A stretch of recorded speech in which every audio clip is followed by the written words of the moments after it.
Kabanata 371 hanggang Kabanata 400. Kabanata 371.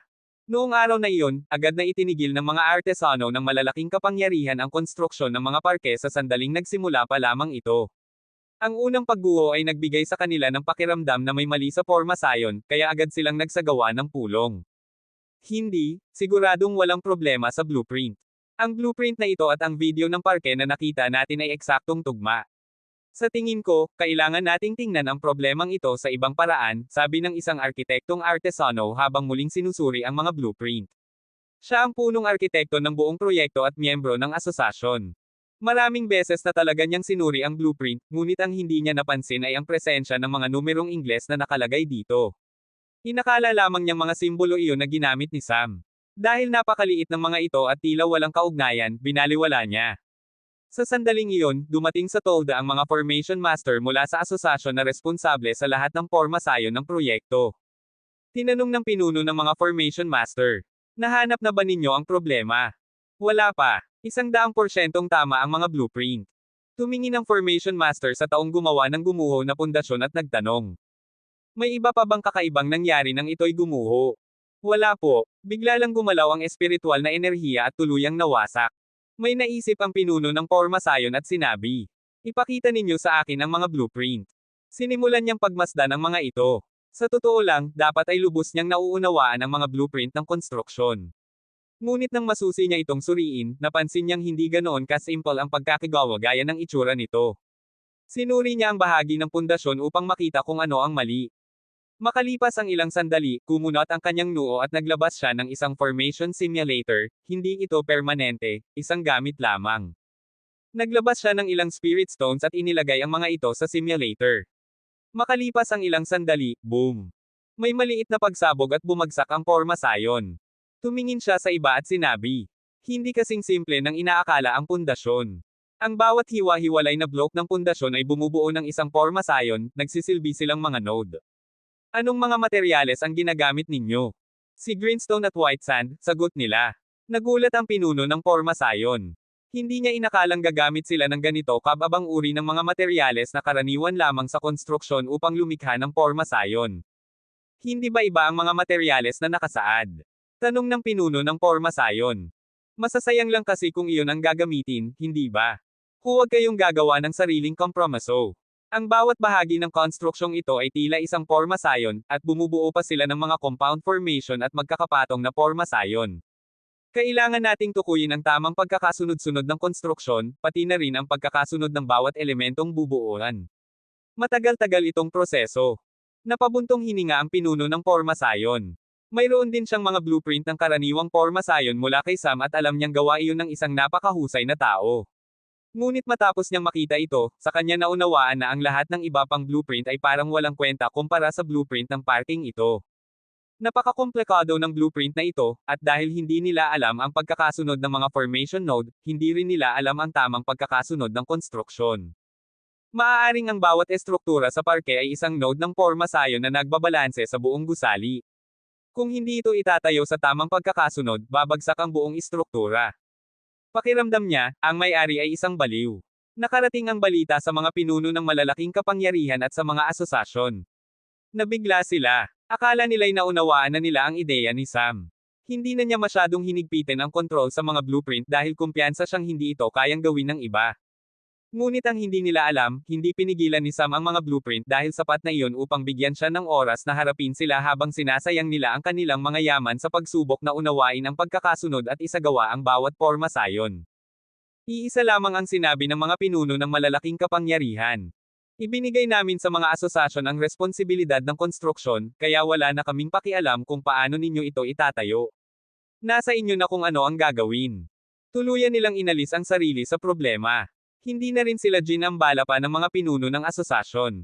Itinalaga nila ang mga taong mas bihasa sa teoretikal na kaalaman upang alamin ang mga tamang pagkakasunod at iba pa. Ngunit maghapon ang lumipas na walang anumang progreso. Ayon sa paunang tansya, aabutin pa ng 1 linggo para lamang malaman ang tamang pagkakasunod ng pundasyon na ikinainis ng mga pinuno. Hindi pa man iyon ang pundasyon ng buong parke, kundi isa lamang sa mga pangunahing gusali.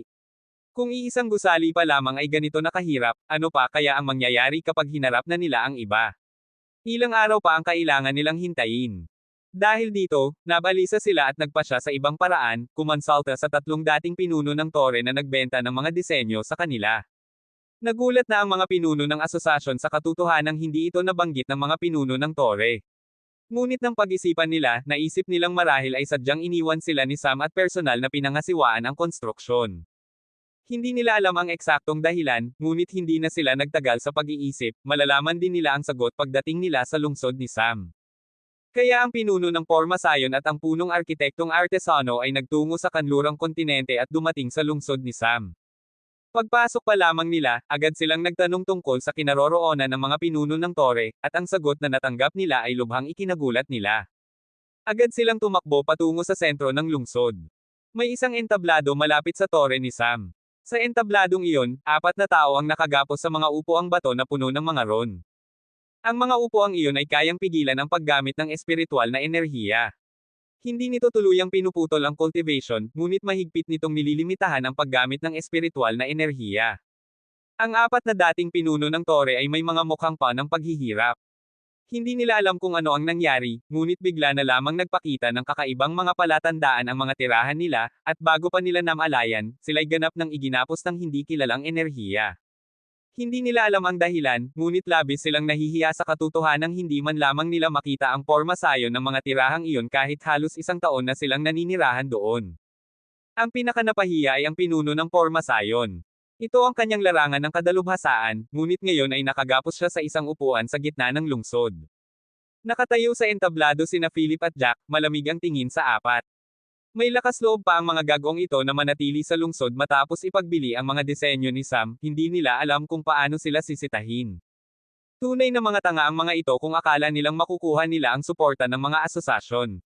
Kung sapat na ang mga asosasyon, bakit pa nila kailangang bilhin ang mga disenyo? Maaari naman sana nilang kunin iyon ng direkta kay Sam. Hindi na nila ito pinahaba pa, at humarap si Philip sa madla. Ngayong araw, nagtipon kayo rito para sa isang mahalagang dahilan. Ang 4 na dating pinuno ng 4 na Torre ay nagtaksil sa organisasyon ni Sam. Si Sam, ang may-ari ng lungsod na ito, ay nagtiwala sa 4 na pinuno at ipinagkatiwala sa kanila ang mga disenyo ng parke ni Sam at iba pa upang maging madali ang kanilang trabaho sa maintenance. Ngunit ang mga taong mula sa 4 na Torre ay nagtaksil sa amin at ipinagbili ang mga disenyo sa iba. Pagkatapos nito, naglabas siya ng isang recording crystal, at may lumitaw na screen, mas malaki kaysa sa karaniwang recording crystal, na halos lahat ay kayang makita. Sa recording crystal, ipinakita ang buong usapan at ang buong transaksyon, pati na rin ang diskusyon ng 4 na pinuno matapos umalis ang mga tao mula sa asosasyon. Nabigla ang 4 na pinuno. Hindi nila inaasahan na may nag-record ng buong pag-uusap. Nahuli sila sa akto. At may pumasok na tanong sa kanilang isipan. Bakit hinintay pa ni Sam ang lahat ng mga araw na ito bago sila harapin? Hindi iyon ang estilo niya, o iyon ang akala nila sa estilo ni Sam. Pinaparatangan ninyo kami, malinaw na isa lang itong tukanan ninyo. Sigaw ng pinuno ng artesano sa buong lakas ng kanyang boses. Tiningnan siya ni Philip ng may paghamak. Pinaparatangan kayo. Sa tingin ba ninyo ay napakarami naming oras? O iniisip ba ninyong napakahalaga ninyo kaya't hindi kayo maaaring sir-on? Isa lang kayong mga kaawa-awang insekto sa paningin niya. Maaari niya kayong patayin anumang oras at walang makakaalam. Sa palagay ba ninyo, kailangan pa naming dumaan sa lahat ng abalang ito? Pagkatapos noon, pumalakpak siya at may ilang kagamitan na dinala sa entablado. Mayroong isang maliit na formation disk at isang malaking silindro. Inilagay ng tagapaglingkod ang formation disk sa ilalim ng unang upuan at pinaga niya ito. May nabuo na maliit na force field sa paligid ng tao at ng upuan. Tumingin si Philip sa madla at sinabi, "Ngayong araw, ipatutupad namin ang parusa sa kanila dahil sa kanilang pagtataksil. At naway tandaan ito ng lahat ng empleyado at katuwang ng organisasyon bilang babala kung sakaling naisin nilang magtaksil. Iisa lamang ang landas nila, ang sundan ng yapik ng 4 na ito." Sabi niya habang itinuturo ang 4 na pinuno. Kabanata 372. Lumakad si Philip pasulong at inilagay ang kanyang kamay sa ibabaw ng silindro. May nakakabit ditong maliit na metal-ikong tubo, hinailan niya ito palabas at humaba ang tubo kasabay ng metal-ikong bahagi habang ipinapasok niya ito sa loob ng force field. May maliit na ron sa tubo na nagpapahintulot dito na baliwalain ang force field. Pagkatapos, pinindot ni Philip ang isang buton sa silindro at may gas na kumalat papasok sa force field. Dahil halos walang kulay ang gas, walang sinuman sa mga nanunood ang nakahula kung ano ang ginagawa ni Philip. Makalipas ang ilang sandali, tumingin siya sa lahat at sinabi, "Ito ang kapalaran ng isang traidor." Kasabay nito, pinindot niya ang isa pang buton at nagliyab ang gas. Ah! Ah! Ah! Nagsimulang sumigaw ang lalaking nasa loob ng force field. Siya ang pinuno ng pharmaceutical tower, ang may pinakakaunting kinasangkutan sa buong gawain. Kasalukuyang itinatayo pa lamang muli ang Pharmaceutical Association at kailangan pa nilang magtatag at patunayan ang kanilang sarili sa iba pang malalaking kapangyarihan at asosasyon upang maibalik ang kanilang katayuan. Hanggang sa mangyari iyon, maituturing na walang sapat na suporta ang mga pharmaceutical tower sa imperyo. Ngunit kasangkot pa rin siya sa usaping ito, kaya walang paraan upang makaligtas siya ng walang parusa. Ang ganitong uri ng kamatayan ay tila isang pagpapahirap. Lalong tumindi ang sakit dahil naroon pa ang kanyang cultivation, bahagya lamang itong napipigilan, at ang likas na resistensya nito ay lalo pang nagpapahirap sa pagliyab ng apoy sa kanyang katawan. Siya ang unang namamatay, kahit paano, hindi na niya mararanasan ang psikolohikal na sakit na dinaranas ngayon ng natitirang tatlo. Hindi nila ito inasahan. Alam na pala ni Sam ang lahat ng ito, ngunit inakala pa rin nilang nanatili itong lihim. Gayunpaman, hindi rin nila inisip na may gagawin si Sam sa kanila, sa kanilang isipan, ang mga asosasyon ay makapangyarihan sa lahat. Ganito sila sinanay mag-isip. Sam, sinusunog mo ang lahat ng tulay sa ganitong paraan. Hindi ka pababayaan ng mga asosasyon, sigaw ng pinuno ng Artisan Tower sa buong lakas ng kanyang boses. Alam niyang walang mangyayari kahit makipagtalo siya kina Philip at Jack. Sumusunod lamang sila sa utos, at anuman ang mangyari ay ipatutupad nila ito. Ang tanging may kapangyarihang huminto sa lahat ng ito ay si Sam. Ngumisi si Philip at malamig na tumingin sa kanya. Hindi niya man lang sinubukang pigilan ang sigawan. Matapos ang ilang walang saysay na sigaw, lalo pang nagpilit ang tatlo na makawala. Huminto ang pag-iyak ng pinuno ng Pharmaceutical Tower, nasunog na ang kanyang vocal cords. Mahihinang hiyaw na lamang ang maririnig. Pinawisan ng husto ang tatlo. Ang susunod ay ang pinuno ng Inscription Tower. Nagsimula siyang magmakaawa kay Philip. Pakiusap, pakawalan ninyo ako. May pamilya at mga anak akong inaalagaan. Pakiusap, ayokong mamatay ng ganito. Mali ang ginawa namin, pero galing sila sa asosasyon, wala kaming kapangyarihan laban sa kanila. Napilitan lang kaming sumunod. Umismid si Jack nang may paghamak. Napanood niya ang video, alam niya kung totoo o hindi ang sinasabi nito. Nandidiri siyang humihinga ng parehong hangin kasama ang taong iyon. Ngayon, sinasabi nilang makapangyarihan ang asosasyon at wala silang magawa. Ngunit sa video, walang kahit anong pananakot. Desperado lamang silang makipag-ugnayan sa mga nakatataas, at ang mga disenyong ito ang tanging puhunan nila. Ngayon, nagpapanggap silang kaawa-awa. Muling pinaandar ni Philip ang bitag at muling nagliyab ang apoy. Nagsimulang masunog ang pinuno ng Inscription Tower kasabay ng kanyang mga hiyaw. Nakatitig ang mga nanunood sa eksena ng may pagkabigla. Ngayon ay malinaw na sa kanila, ang Sam na kayang magprotekta sa kanila laban sa anumang banta ay siya ring kayang samaire sa kanila. Karamihan sa mga mamamayan ng lungsod ay mga empleyado. Malaki ang respeto nila kay Sam nang iligtas niya ang lungsod mula sa Old One. Ngunit ang respeto na iyon ay nagtabon sa kanilang takot, at ngayong insidenteng ito, muling pinaalala sa kanila ang takot na iyon. Hindi nila maaaring ipagkanulo ang organisasyon, kung hindi ay papatayin sila ni Sam. Nakatitig ng dilat na dilat ang mga mata ng punong arkitekto at ng punong formation master. Isa sa kanila ang nagre-record ng buong pangyayari gamit ang kristal. Dumating sila para sa impormasyon tungkol sa mga disenyo, ngunit ito ang nadatnan nila. Kailangan nilang ipaalam ito agad sa kanilang mga nakatataas. Ngunit hindi sila umalis kaagad. Gusto nilang makita kung paano haharapin ni Sam ang sitwasyon, sapagkat may kinalaman din ito sa kanila. Matapos ang pagpapatupad sa apat na tao, tumingin si Philip sa madla, tuwid ang likod. Dahil sa pagtataksil ng apat na tore, ang mga taong mula sa apat na tore na nagtatrabaho sa lungsod na ito ay tinatanggal na sa kanilang tungkulin. Dapat ninyong lisanin ang lungsod bago magtakip silim, kung hindi ay ihanda ninyo ang sarili ninyo sa mga kahihinatnan. Hindi na kayo bahagi ng lungsod na ito, at kahit nais ninyong bumisita bilang panauhin, maaari lamang kayong bumalik makalipas ang isang buwan. Tungkol naman sa pakikipagtulungan sa iba pang mga tore sa imperyo, ito ay pansamantalang isususpine simula ngayong araw. Lahat ng parke ay pansamantalang isasara, at lahat ng empleyadong kabilang sa apat na tore na may kinalaman sa proyekto sa alinmang bahagi ng imperyo ay kailangang bumisita sa lungsod ni Sam sa loob ng isang linggo. Dapat ninyong dalhin ang lahat ng kinakailangang dokumento ukol sa accounting, pamamahala, at maintenance ng mga parke. Nasa amin na ang listahan ng mga empleyado. Kung may sino mang mawala, mananagot ang 4 na tore ng nasabing lungsod at haharap sa mga kahihinatnan. Nayanig ang mga puso ng mga tao. Talagang seryoso si Sam sa pagtataksil, at mas mabuting maghanda ang lahat ng opisyal. Naawa sila sa mga iyon. Pinawalang bisa ang pagtitipon. Sa sandaling iyon, kumalat ang balita sa lahat ng parke at lungsod.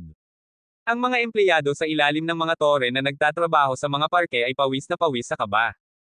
Alam nilang may malaking mangyayari. Haharapin nila ang malaking pagbabago ng harapan, at wala ng takasan. Gayon din, nakarating ang balita sa kabiserang imperial. Nabigla ang emperador at ang 4 na pinuno ng tore. Hindi nila inaasahan na gagawa si Sam ng ganito kalalaking hakbang. Lalo na ang emperador, may masamang pakiramdam siya. Alam niya ang sitwasyon sa gitnang kontinente. Nakikipag-ugnayan siya kay Nicholas, isang pangunahing disipulo ng Thunder God Temple, na patuloy na nag-uulat sa kanya tungkol sa mga nangyayari sa malalaking kapangyarihan. Alam niyang may mga parking itinatayo ang Thunder God Temple sa iba pang mga imperyo. Ngunit hindi niya inasahan na pati ang mga disenyo at ideya ay mananakaw. Kung kilala ang ugali ni Sam, mas nakakagulat kung palalampasin niya ito. At mabilis nga ang kanyang pagganti. Agad siyang sumakay sa kanyang buwiter at umalis ng lungsod. Sumakay rin ng tren ang 4 na pinuno ng tore upang makarating sa lalong madaling panahon. Hindi lamang sila, lahat ng pinuno ng tore sa iba't ibang lungsod at ang mga empleyado ay naghihintay ng tren. Ang mga pinakamalapit ay umaalis na. Lahat sila ay gustong makarating sa lungsod ni Sam sa lalong madaling panahon. Walang sino man ang gustong harapin ang galit ni Sam. Ngunit lahat ay kinakabahan. Sa lawak ng network na ito, hindi maiiwasan ang katiwalian, lalo na't sangkot ang bilyon-bilyong spirit stones at matagal na wala si Sam. Walang paraan upang manatiling malinis ang mga opisyal sa ganitong halaga ng pera. Iyon ang dahilan ng kanilang kaba. Karamihan sa kanila ay inayos na ang mga dokumento, ngunit hindi sila lubos na sigurado. Ang hindi nila alam, habang sinusubukan nilang pekain ang mga dokumento at iba pa, may ginagawa naman ang mga communication tower. Walang sino man sa buong network ang nakakaalam na ang bawat communication tower ay may espiritong naka-enchant, at ang espiritong iyon ay sumusunod lamang sa mga utos ni Sam. Mayroon din itong isa pang tungkulin, ang pagbabantay sa lungsod. Sa tuwing gagamit sila ng communication token upang pag-usapan ang pera at katiwalian, makikinig ang espirito at aayusin ang impormasyon. Bukod pa rito, may espiritu rin mismo sa parke na may iisang trabaho, tandaan ang lahat ng datos ng pananalapi na dumadaan sa parke. Ang espiritong ito ay kayang makipag-ugnayan sa communication tower. Maaaring hindi makuha ni Sam ang lahat ng impormasyon, ngunit makukuha niya ang karamihan. Nagtalaga si Philip ng ilang sundalo mula sa batalyon ni Sam at pinaupo sila sa loob ng silid ng tore ni Sam. Dito nila tinatanggap ang impormasyong ipinapadala ng mga espiritu mula sa iba't ibang lungsod. Iisa lamang ang kanilang gawain, idokumento ang lahat ng impormasyong ibinibigay ng mga espiritu. Kung alam lamang ng mga darating na tao na may ganitong sistema, hindi sila mangangahas pumunta rito. Sa halip pupunta sila sa kabiserang imperial upang humingi ng parusa para sa kanilang mga krimen. Pagkalipas ng 2 araw, dumating si Ark sa lungsod ni Sam. Dumating siya ng buong bilis, at ang buwiter ay halos tila nasa huling hininga na. Dali-dali siyang pumasok sa tore at tinanong ang receptionist tungkol kay Sam. Nabigla ang lahat sa hitsura ng emperador. Ngunit ikinagulat nila, hindi siya nakipagkita kay Sam. Si Philip lamang ang kanyang nakausap, na may ngiti pang sinabi. Paumanhin po, kamahalan. Ngunit abala si Sam sa paggawa ng isang bagay at napakahalaga ng panahong ito. Kailangan ninyong maghintay pa ng 5 araw. Nabigla ang mga tagapaglingkod at lahat ng naroon. Iyon ay ang emperador, ngunit kailangan pa rin niyang maghintay ng 5 araw. Kahit may takot sila sa magiging reaksyon ng emperador, may bahagyang pagmamataas na umusbong sa kanilang mga puso. Ibinaling ni Ark ang kanyang ulo at sinabi, maaari ba tayong mag-usap ng pribado? Hindi na niya ininda ang pagtanggi, ngunit kailangan niya ng ilang impormasyon, at makukuha niya iyon kay Philip. Kabanata 373. Makalipas ang ilang oras, lumabas sina Philip at Ark mula sa silid pulong, at ang huli ay may lubhang lupaypay na ekspresyon sa mukha. Gustong itanong ni Ark kung bakit gumagawa si Sam ng ganito kalulupit na hakbang, ngunit wala siyang nakuhang malinaw na sagot. Ang ginawa lamang ni Philip ay umiwas sa mga tanong gamit ang mga mabababaw na paliwanag. Wala nang ibang magawa si Ark kundi maghintay sa lungsod. Sa mga sumunod na araw, binaha ang lungsod ng mga pinuno ng tore mula sa iba't ibang panig ng imperyo. Pagsapit ng katapusan ng linggo, sa wakas ay lumabas si Sam mula sa tore. Ngunit hindi siya mukhang normal. Bahagyang nakayuko ang kanyang katawan na tila pagod na pagod, at makikita sa kanyang mga mata ang matinding kakulangan sa tulog. Marami siyang ginawa sa nakaraang isang linggo. Umabot siya sa isang bottleneck sa pagdidisenyo ng unang puppet, at nasa huling yugto na ito. Kapag natapos niya ang huling hakbang na ito, ang matitira na lamang ay ang pagkumpleto ng production unit na kanyang itinatayo. Pagkalabas niya, natulog siya ng mahaba at nagising sa gabi. Kumain si Sam at tamad na nag-inat. Tumingin siya kay Philip at sinabi, "Nandito na ba silang lahat?" "Oo. Kung ganoon, magpatawag ng pulong ngayon." Nabigla si Philip. Kalagitnaan na ng gabi. "So what? Nag-aalala ka bang maistorbo ang pahinga nila?" Sagot ni Sam habang naglalakad palayo. Ramdam ni Philip ang paparating na problema. Sadyang pinahihirapan ni Sam ang mga taong ito. Makalipas ang ilang minuto, muling nagtipon ang lahat sa harap ng entablado. Ngunit sa pagkakataong ito, si Sam ay nakaupo sa likod ng isang mesang inilagay sa entablado, at may nakapatong ditong isang button ng maliliit na booklet. Ang mga booklet na ito ang impormasyong nakuha mula sa mga espiritu ng mga tore at parke. Nakatayo sina Philip at Jack sa magkabilang gilid niya. Si Philip ang namamahala sa mga booklet, habang may hawak na manglistahan si Jack. Southern Star City at lahat ng mga nasasakupan nitong lungsod, pumila at umakyat sa entablado isa-isa. "Isumite ninyo ang inyong mga ulat," sigaw ni Jack. Nang marinig ito, nanginig ang mga tao ng Southern Star City. Sila ang may pinakamatagal na pakikipagsosyo kay Sam. At ang Artisan Tower ng lungsod na iyon ay hindi pa rin kasali sa proyekto. Nervyoso ang tatlong pinuno ng tore habang lumalakad pasulong at isa-isang iniaabot ang mga dokumento. Sinulyapan ni Sam ang mga papeles at binuklat ang mga booklet isa-isa. Matapos pagtugmay ng datos, sinabi niya, "Walang gaanong problema sa pera. Pero bakit ang tindahan sa parke ay ipinaupa sa isang tao mula sa Artisan Tower?" Malamig ang kanyang tinig, akmang-akma sa katahimikan ng gabi. Hindi alam ng tatlong pinuno ng tore kung ano ang sasabihin. May ugnayan sila sa Artisan Tower, at ang tindahan ay inupahan sa pamamagitan ng isang alias. Inakala nilang dahil mataas na ang estado ni Sam ngayon, hindi na niya papansinin ang ganitong kaliit na bagay. Ngunit nagkamali sila. Kasing petty pa rin siya gaya ng dati. Maliwanag kung sinabi na ang Artisan Tower ng lungsod na iyon ay hindi kasali, at hindi tayo gagawa ng anumang uri ng transaksyon sa kanila. Kaya bakit ipinaupa ang tindahan sa kanila? Muling tanong ni Sam, mas lalo pang lumamig ang kanyang boses. Habang nagsasalita siya, patuloy niyang sinusuri ang mga dokumento at detalye ng kita mula sa mga nasasakupang lungsod at communication network. Hindi naglakas loob ang mga pinuno ng tore na sumagot. "Tinatapos ko ang pakikipagsosyo ng tatlong tore at ng parke. Ang lahat ng empleyadong kabilang sa tatlong tore ay maaaring magbitiw kung nais nilang manatili sa mga tore, ngunit hindi na sila maaaring magtrabaho sa parke. Kung nais naman nilang magtrabaho sa parke, kailangan nilang talikuran ang kanilang tungkulin sa mga tore." Nabigla ang lahat sa sinabi ni Sam. Hindi nila inaasahan na ganito kabigat ang parusang ipapataw niya dahil lamang sa isang tindahan.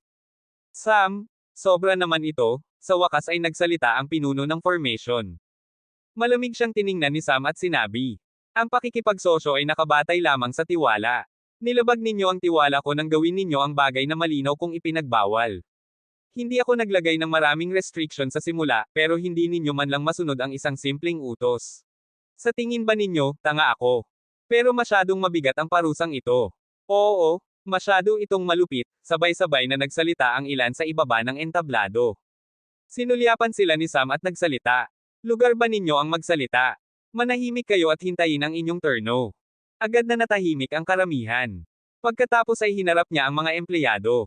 Sa lahat ng empleyado ng mga tore na nagtatrabaho sa parke, walang konsesyon. Kung nais ninyong magtrabaho sa parke, kailangan ninyong putulin ang ugnayan ninyo sa mga tore. Maaaring iniisip ninyong maraming benepisyo ang ibinibigay ng mga tore, pero hindi ko nakikita kung ano ang maya-alok ng mga tore na hindi kayang ibigay ng organisasyon. Sa lalong madaling panahon, bubuksan ng organisasyon ang akses sa bagong kaalaman para sa mga ganap na empleyado. Saklaw ng kaalamang ito ang iba't ibang aspeto, mga teknik ng artisan, kaalaman sa formations, inscriptions, at maging pharmaceutical methods. Mga paraang kakaiba at di-orthodox, at ginagarantiya kung walang tore ang makapagbibigay nito sa inyo. Nakita na ninyo ang parke. Lahat ng naroon ay aking likha. Kung nais ninyong makamit ang kaalamang nasa antas na iyon, maaari kayong sumali sa organisasyon. Siyempre, hindi ito libre. Kailangan ninyong makuha ang tiwala at makalakam ng mga merito. Pagkatapos ay humarap siya kay Philip at sinabi, Maglabas ng recruitment notice para sa apat na pangunahing propesyon. Maaari silang sumali sa organisasyon anuman ang kanilang antas. Ang tanging kondisyon, hindi sila dapat kaanib sa anumang organisasyon. Sam, masyado kang mapangahas, sigaw ng isang tao. Maaaring henyo ka, pero huwag mong kalimutan na ang pagkilala ng mga asosasyon lamang ang daan para tanggapin ang iyong mga pamamaraan. Ngayon, sinusubukan mong agawin ang mga tao nila at minamaliit ang apat na asosasyon. Ano ba ang tingin mo sa amin? Sa anong karapatan mo ito ginagawa? Pagkasabi nito, naglabas si Sam ng baril at binaril siya. Ang kabilang panig ay isang nascent, ngunit dahil energy cell ang bala, nakatanggap pa rin siya ng matinding pinsala. Isa pang salita, at kukunin ko ang buhay mo, malamig na sabi ni Sam bago hinarap ang iba. Makinig kayong mabuti. Wala akong pakialam sa inyong pag-aproba o pagkilala. Kapag ininis ninyo ako, magiging masaker ang mangyayari. Wala kayong karapatan o autoridad para aprobahan ang aking mga pamamaraan.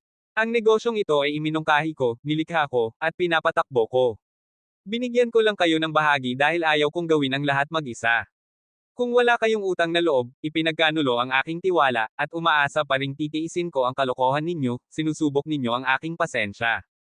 Magtiwala kayo sa akin, hinding-hindi nagtatapos ng maganda iyon para sa mga gumagawa niyan. Kaya hanggang hindi ko kayo pinapahintulutang magsalita, manahimik kayo. Pagkatapos nito, wala nang nangahas magsalita. Bagamat may mga bulungan at reklamo, walang naglakas loob na maghayag ng tutol. Tungkol naman sa emperador at sa apat na pinuno ng tore ng kabiserang imperial, wala sila roon, ngunit binabantayan nila ang sitwasyon. Hindi nagsalita ang apat dahil ang ginawa lamang ni Sam ay tapusin ang kontrata sa isang lungsod. Wala silang karapatang manggialam, lalo't ang lungsod na iyon ang unang nakipagsosyo kay Sam at malinaw na nilabag nila ang kanyang tiwala, lalo na sa pagtulong sa kaaway ni Sam. Tinapos ni Sam ang Southern Star City at ang mga nasasakupan nitong lungsod, at winakasan ang mga kontrata sa buong dekado. Doon na sila tunay na napatigil. Hindi tiniis ni Sam kahit ang pinakamaliit na pagkakamali. Marami siyang sinibak, at higit kalahati lamang ng mga empleyado ang natira, at kahit sila ay kailangang magbitiw muna sa mga tore. Pakiramdam nila ay sumusobra na siya, ngunit natatakot silang gumawa ng hayagang hakbang.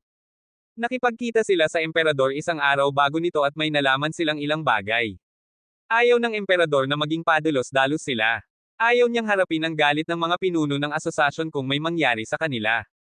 Lumipat si Sam sa susunod na lungsod, at sa pagkakataong ito, may mga pagkakamali sa kita. May katiwalian sa lugar na ito. Hindi na nagtanong si Sam ng dahilan, agad niyang winakasan ang kontrata, at sinundan ito ng lahat ng nasasakupang lungsod. Lahat ng tindahang pinamamahalaan ng magkasama ng organisasyon at ng mga tore ay tinapos ang pakikipagsosyo. Lalong kinabahan ang mga natitirang tao. Ang isang pinuno ng tore ay pinagpapawisan ng husto at dahil sa nerbiyos, gumawa siya ng malaking pagkakamali, sinubukan niyang umatake kay Sam. Ang kapalit nito ay isang putok sa ulo. Isa lamang siyang nascent, at nasa maagang yugto pa. Hindi natatakot si Sam kan-inuman. Nagpatuloy ang malawakang aksyon. Nagpatuloy si Sam, at kapag wala siyang nakitang malalaking diferensya, sinasabi niya sa mga empleyado at pinuno ng tore. Hindi kayo karapat-dapat sa asosasyon, at sa malapit na hinaharap, maaaring mawala na sila ng halaga. May dahilan kung bakit lubhang tiwali ang ibang lugar. Kapag bulok ang sistema, walang paglago. Pinapayuhan ko kayong sumali sa organisasyon. Ihahanda namin kayo sa paraang nararapat. Sa madaling salita, hindi pa niya tuluyang winawakasan ang kontrata, ngunit malinaw na handa siyang gawin ito anumang oras. Kabanata 374. Nagpatuloy si Sam sa kanyang walang humpay na pagwawakas ng mga kontrata, at matapos lamang ang ilang oras ay natapos din niya ang lahat. Papasibol na ang liwanag ng umaga. Tumayo siya at tiningnan ang mesa na may dalawang tumpok ng mga buklet. Ang isa ay tungkol sa mga lugar na tuluyan ng pinutulan ng kontrata, at ang isa naman ay yaong mga nananatili pa rin sa kasunduan. Ngunit ang ikalawang tumpok ay may 4 na buklet lamang, samantalang ang una ay may 9.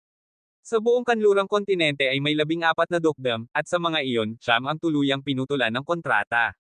Tumingin si Sam kay Philip at nagsalita. Nasaan ang mga kinatawan ng imperial na kabisera? Mga traidor ba sila kaya hindi sila nagpakita? Nabigla ang lahat. Hindi nila inaasahan na magsasalita si Sam ng ganoon. Hindi man lang niya nakita ang tore ng imperial na kabisera at agad niya itong tinuring na mga pinuno ng tore. Ang 4 na pinuno ng tore na nagmamasid lamang mula sa pagtatago ay sabay-sabay na nagkunot ng noo at nakaramdam ng matinding pagkadismaya. Wala silang nagawa kundi lumabas. Sam, sobra na ang ginagawa mo. Paano mo nagawang putulin ang kontrata sa napakaraming parke? Diretsahang sabi ng pinuno ng Formation Tower. Oo. Sa tingin mo ba kaya mong panatilihin ang buong network nang walang tulong ng mga tore? Sa palagay mo ba magpapatuloy pa ang negosyong ito? Dagdag ng isa pa. Sumimangot si Sam, at ang kanyang tingin ay naglabas ng matinding lamig. Mag-ingat kayo sa pananalita ninyo kung nais pa ninyong makaalis ng lungsod ng buhay, malamig na sambit ni Sam. Biglang nanginig ang mga pinuno ng tore. Lagi nang nasa gilid ng pagkontrol ang emosyon ni Sam nitong mga huling araw. Ang tuloy-tuloy na pagpipino ng mga pil ay labis na nagpagalit sa kanya. Desperado siyang maglabas ng sama ng loob. Wala siyang magawa kay Arman dahil ito ay masyadong mahina. Wala rin siyang oras na maghanap ng mga kalaban at makipaglaban dahil sa bantang kanyang kinakaharap. Hindi pa siya ginagalaw ng mga pangunahing propesyonal na asosasyon, ngunit hindi ibig sabihin ay mananatili silang walang ginagawa.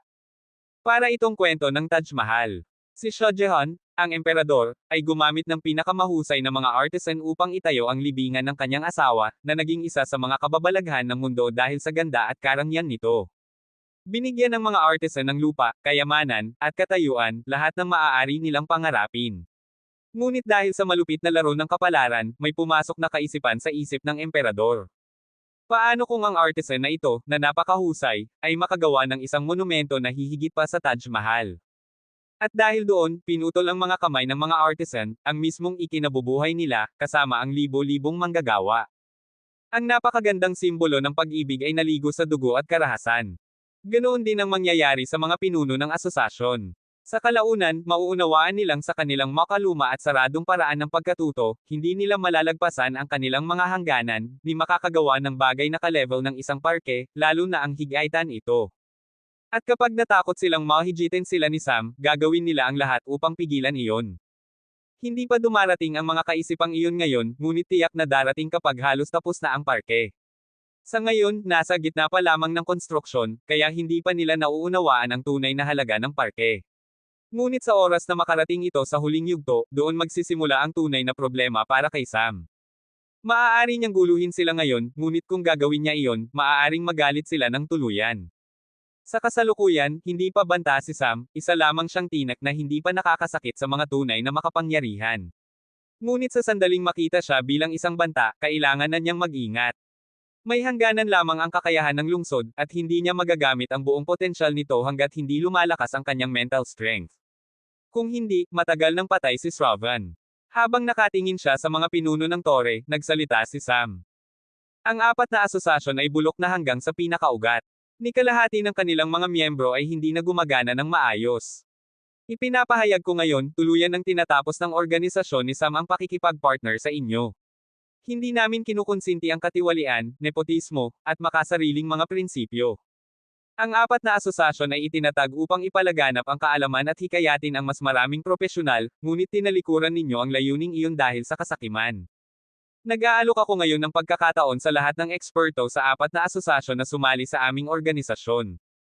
Magkakaroon kayo ng akses sa mga bagong resources, bagong kaalaman, at bagong mga pamamaraan. Ano man ang inyong espesyalisasyon, hindi kayo didiskriminahin at patas kayong aalagaan upang mapaunlad sa direksyong nais ninyo. Kung iniisip ninyong ang badge ang sukatan ng inyong kakayahan, lubos kayong nagkakamali. Ang tunay na dangal ng badge ay nagmumula sa taong nagsusuot nito, hindi sa metal na iyon mismo. Dito sa aming organisasyon, hindi namin titingnan ang mabababaw na palamuting iyon. Huhusgahan namin kayo batay sa inyong tunay na kakayahan.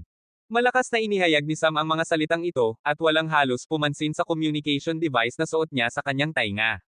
Ang parehong mensahe ay naririnig sa buong imperyo, sa bawat lungsod, sa pamamagitan ng communication towers. Isa ito sa mga tampok ng sistema, kaya niyang maglabas ng anunsyo sa lahat ng lungsod ng sabay-sabay. Nataranta ang apat na pinuno ng tore. Hindi lamang naglatag si Sam ng malinaw na linya sa pagitan niya at ng apat na asosasyon, kundi tahasan pa niyang sinabi na walang halaga ang kanilang mga badge, at sila mismo ang nagbibigay ng dangal sa mga iyon. Nagbukas pa siya ng malawakang recruitment sa buong imperyo. Sumakit ang ulo ni Sam. Bagamat maginhawa ang kakayahang ito, napakalaki ng enerhiyang kinakain nito. Tumalikod siya at pumasok sa tore, ni hindi man lang pinansin ang mga asosasyon. Hindi na nakatiis si Ark at tumakbo patungo kay Sam. Sa loob na lang tayo mag-usap, sabi ni Sam, at dinala siya sa isang meeting room. Umupo sila, at si Ark, na halos sumabog na sa galit, ay pinilit manatiling kalmado. Bakit mo ginagawa ito? Tanong niya. Ako ay ipinagkanulo. Pero apat lang naman ang gumawa niyan. Kaya nga silang apat lang ang pinatay. Kung hindi, massacre ang nangyari, sagot ni Sam. Nawala ng masabi si Ark at nagpatuloy si Sam. Kung may kahit katiting na pag-asa, at nakita kong higit kalahati ng mga lungsod ay gumagana ng maayos at walang katiwalian, hindi ko ito gagawin. Hindi rin madali ang biglaang pagre-recruit ng napakaraming tao. Ngunit higit kalahati ng mga dokdom ay lubog sa katiwalian. Binigyan ko na sila ng bahagi sa minahan ng ginto, ngunit sakam pa rin sila sa aking kayamanan. Maaga o huli, ipagkakanulo nila ako. Ang takot ay may hangganan lamang, at nakakalimot na sila sa takot. Kaya kung tiisin ang galit, hinanakit, panlilibak, at paghamak, ngunit hinding-hindi ko matatanggap ang pagtataksil. Hindi ito palalampasan ng mga asosasyon. Hayaan mo silang dumating. Gusto ko ring makita kung mas mahalaga sa kanila ang pakikipag-partner sa isang imperyo o ang konstruksyon sa iba pang mga imperyo. Wala silang sapat na oras para sa lahat. Napabuntong hininga si Ark at inubos ang alak sa baso. Lubos siyang nabigo. Kung siya lamang ay kasing lakas ni Sam, hihintayin na lang niya silang dumating. Isa siyang emperador, ngunit hindi niya kayang pangalagaan ang sarili niyang imperyo at palagi siyang nababalot ng takot. Tahimik silang dalawa sa loob ng ilang sandali. Samantala, ang mga pinuno ng asosasyon ay nagtipon sa gitnang kontinente. May dalawang recording crystal sa mesa, at napanood na nila ang parehong video. Ang una ay mula noong isang linggo, ang pagbitay. Ang ikalawa ay ang video ng pagwawakas ng kontrata ngayong araw. Ang dalawang pinunong pumunta sa lungsod ni Sam noon ay nakaramdam na may mangyayaring kakaiba, kaya nagpadala sila ng tao upang i-record ang lahat. Nang mapanood ito ng tatlong pinuno, lubhang sumama ang kanilang mga mukha. Galit na sila sa unang video, at mas lalo pa silang nagngit-ngit sa ikalawa.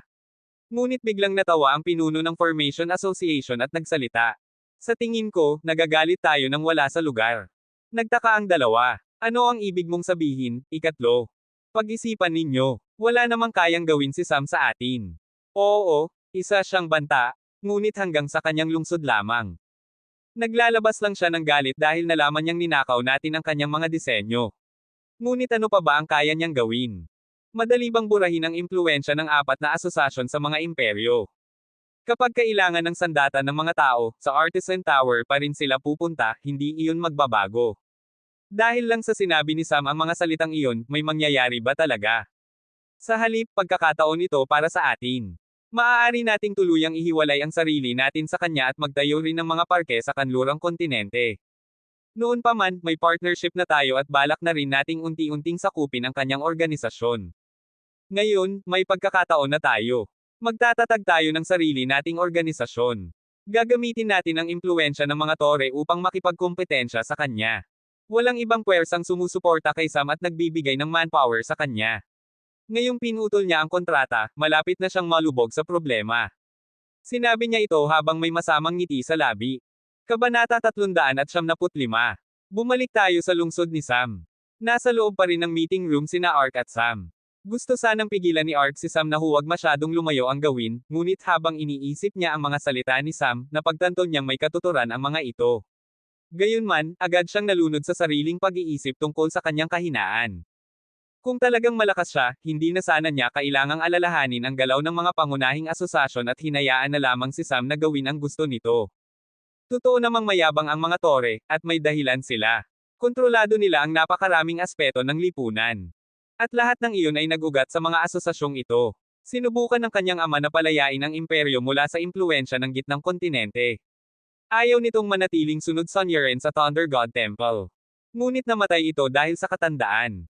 Ang mga cultivator ay bihirang magkaanak sa kanilang 20s, kapag nakalagpas sila sa nascent stage, nagbabago ang kanilang lifespan at nag-iiba rin ang pananaw nila sa kabataan.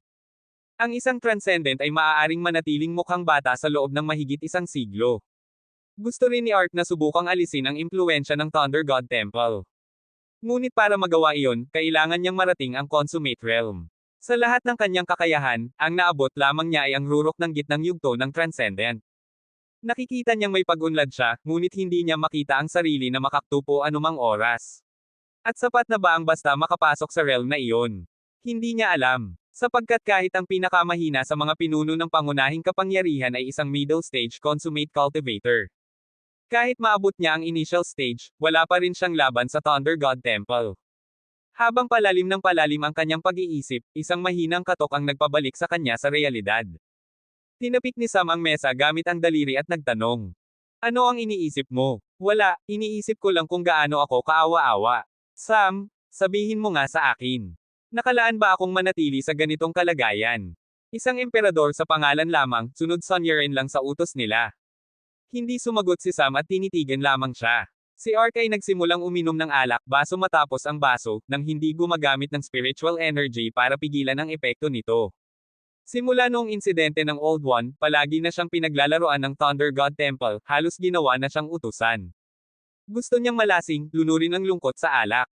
Huminto siya sandali at muling nagsalita. Sam, ikaw ang taong pinakakinaiinggitin ko. Isa ka lang talagang bata, isang ordinaryong binatilyo, pero narating mo ang lahat ng ito sa sarili mong lakas. Kahit ang mga pangunahing kapangyarihan ay hindi naglalakas loob na galawin ka.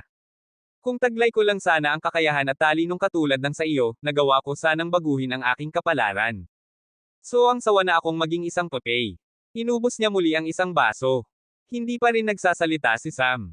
Hindi rin siya umiinom. Karaniwan, hindi siya umiinom ng alak. Ginagawa lang niya iyon kapag sobra na ang bigat ng iniisip niya, kapag kailangan niyang patigilan ang isip kahit sandali. Tinitigan niya si Art ng malalim, nag-isip sandali, at saka nagsalita. Paano kung bigyan kita ng pagkakataong makatakas sa kapalarang iyan? Nabigla si Art at umiling, pilit pinapalinaw ang isip. Tama ba ang narinig ko? Isang pagkakataon. Gusto mo ba? Ano ang ibig mong sabihin? Bibigyan kita ng pagkakataong maging isang consummate realm cultivator at magtatag ng kapangyarihang ikaw lamang ang namumuno. Wala akong pakialam kung paano ka mamumuno o ano ang pamumunuan mo. Ang hinihiling ko lang ay gamitin ko ang lugar na iyon bilang aking base. Ano? Gusto mo ba? Hindi naman libre ang ganyang pagkakataon, hindi ba? Ano ang kapalit? Katapatan. Kumunat ang noo ni Art. Hindi niya alam kung paano niya mapapatunayan ang kanyang katapatan. Ngunit nauunawaan niya kung saan nanggagaling si Sam.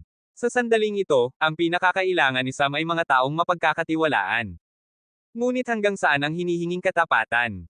Kung katulad lamang ito ng relasyon niya sa Thunder God Temple, bakit pa niya gagawin iyon? Mas mabuti pang manatili na lang siya sa kasalukuyang kalagayan. Inilabas ni Sam ang isang kulay pulang pil at inilapag ito sa mesa. Ito ay pill of servitude.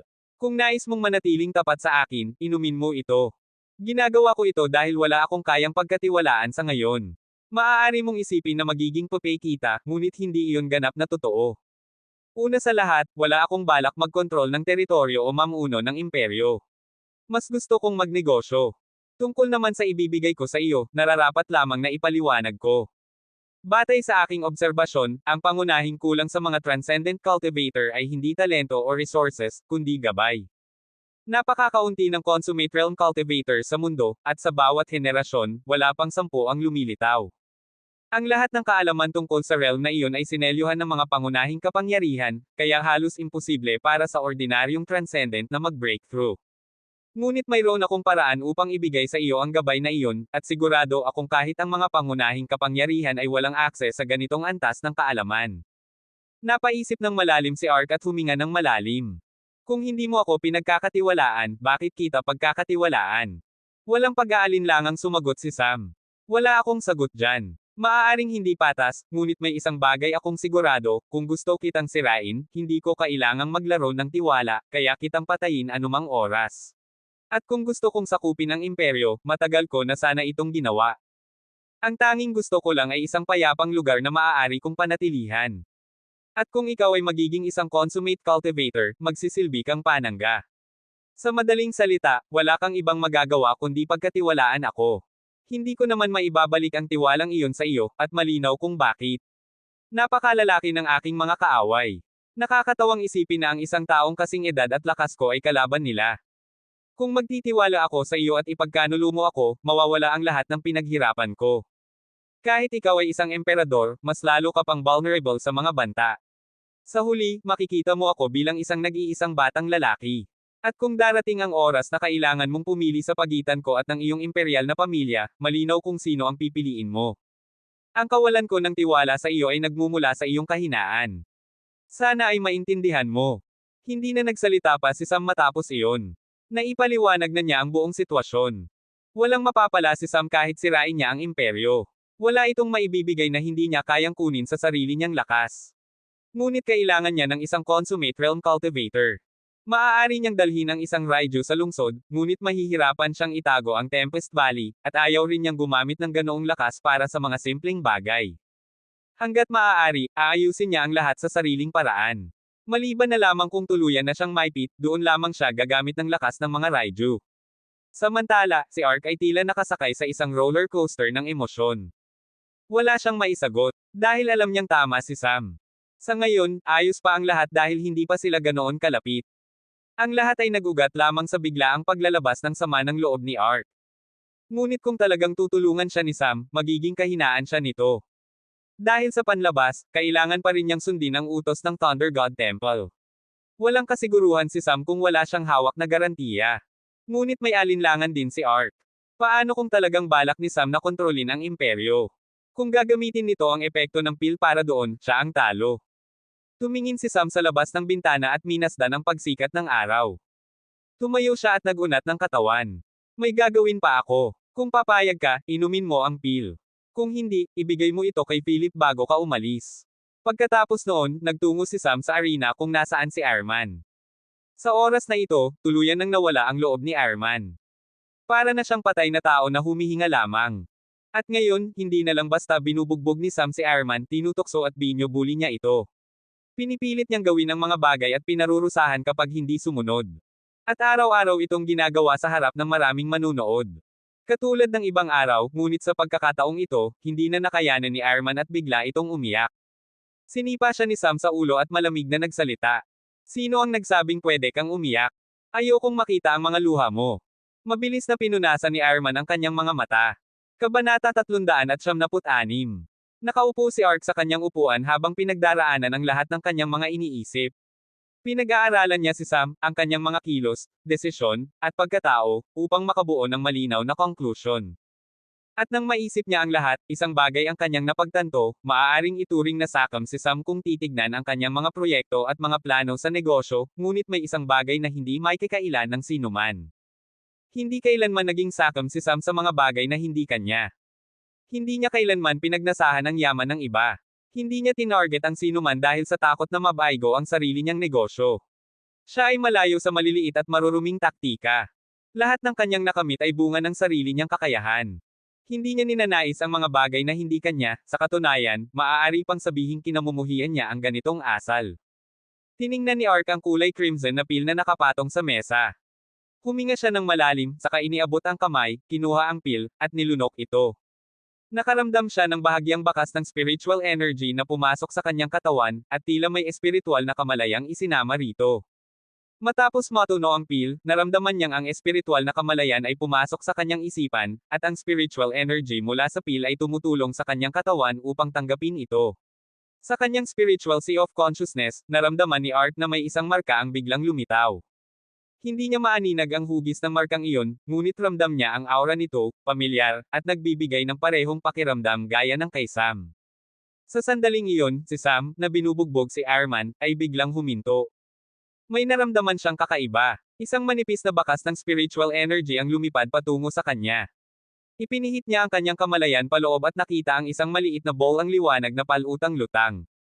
Kamakailan lamang nabuo ang kanyang spiritual sea matapos siyang mag-breakthrough sa nascent stage, kaya't maliit pa ito.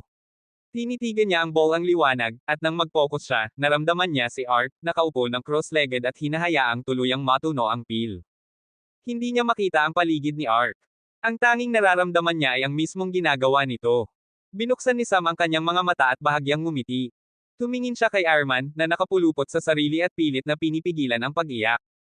Maswerte ka ngayon. Umalis ka na at linisin mo ang kalat na iniwan ng pambubugbog na ito. Labis ang ginhawang naramdaman ni Arman. Naglakad siya patungo sa mga guhong nalikha dahil sa pambubugbog at nagsimulang maglinis habang paulit-ulit na napabubuntong hininga. Mukha pa nga siyang masaya, kahit ginawa lamang siyang tagalinis. Ang henyo ng Thunder God Temple ay tila tuluyan ng naglaho.